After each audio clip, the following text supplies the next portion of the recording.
This is the Jeff Kai's Auto Sports Desk. Welcome back and welcome in. I'm Zach Grady, and this is the Sports Desk. It was moving day at En-Joie, and familiar faces found themselves in familiar places. Fan favorites moving up and down the leaderboards, and a setup for Sunday with more than a dozen golfers in striking distance. We head to the second round in Endicott.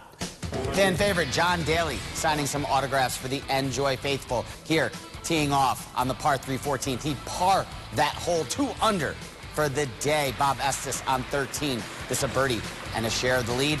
He sinks it. Estes 10 under. He'd be 1 stroke back second place. Mike Weir with a beauty. This third shot approach on a par 5. Weir makes the birdie putt. He's tied 2 back at 9 under par. 2-time defending champion Patrick Harrington off the tee box. 4 birdies on the back 9 for Patrick. He finished with a 65 on Saturday, tied for the lead. And former Open champion David Duval with an iron from just 150 out. Youthful shot. He'd go 7 on the 17th, though. 5 shots off the pace. First round leader Stephen Ames chipping here to save par. That's just short. He'd bogey on 10. Still finished for first on the day at 11 under, and he's tied here with Ken Tanagawa, the former Brewman. Bring me up so high.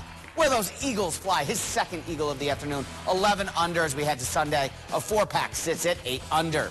No bogeys today was nice, and when it gets hot, the ball goes a little further, and I drove it really nice today, so it gave me a lot of opportunities, a lot of chances, and the scoring's fantastic, so I know tomorrow I have to go out and shoot a low one to have a chance. We take a look at the top 10 now, headed into the final round. 3 groups of 3, all just 3 strokes apart from one another. Those 9 golfers all going out together as the last 3 groups of the day on Sunday. 4 more golfers, including Andrade, around the top 10, 8 under, 13 in all. 4 strokes apart as we head into Championship Sunday.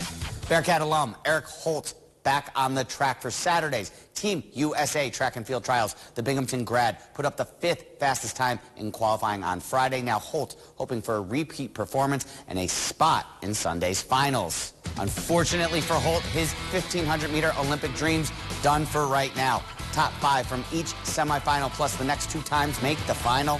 Holt would finish in the back of his pack after the heat. After spending most of the race near the top, though, he finished with a time of 3:39.45. Holt can still make Team USA, though, as he will race in next week's men's 800-meter qualifiers.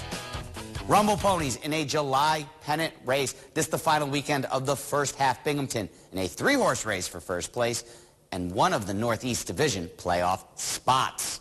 Ponies looking to bounce back from Friday night, already down 3. Ryan Clifford cuts into the Duck lead. His 8th home run of the year here. 5th inning now.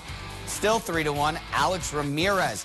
He's going to make it a 1-run game. That gets down just in front of the right fielder for Binghamton. The single brings in Drake Osborne to score for the Ponies. Akron back up 2 now in the 7th. Clifford drives in another run. The liner to first. He'd be punched out, but Matt Rudick comes in to cut it at 1, and the next batter, J.T. Schwartz with the single. That gets past the second baseman. Ramirez makes it a brand new ball game. We're all tied up at 4. Bases loaded still in the 7th. Drake Osborne with 2 out. He sends it to center. Ponies pick up the win 6-5. But are they still alive in the first half playoff race? No. Hartford gets the win on Saturday against Harrisburg, and with it, the Northeast Division first half. Yard Goats with the tiebreaker over the Ponies. Binghamton still 3 games up over 500, and winners of the 6 of the team's last 8. First half wraps up on Sunday. First pitch for the Ponies, and Ducks set at 1:05 p.m. Cubs making the Mets grimace in Wrigley today. Amazings with 7 hits, but only getting 1 across the board. Francisco Alvarez staying red hot since his return to the bigs. The backstop with another home run on Saturday. Mets now 3 games under 500, but just a game and a half off the pace in the NL wild card. And the Yankees break out the bats on Saturday against the Bravos. Aaron Judge with his leading 28th home run on the year. Giancarlo Stanton, though, he exits the game in the 6th. Pulled up rounding 3rd. AP reporting it's a tightness in his hamstring. Saturday concluded round 4 of the 2024 Porsche Carrera Cup North American Series at Watkins Glen International. The 2-race series was ran as part of the IMSA Sports Car Championship weekend at the track. After winning race 1, Ryan Yardley and Top Racing Performance are looking to go back to back. The race started with a multi-car crash that led to a safety car for over half of the 40-minute race. Be sure and stay tuned tomorrow and Monday for more race results and to hear from drivers about this racing experience. But that is going to be it for us for right now. We are back on Sunday with the final round of the Dix Open, but until we see you again, back to y'all.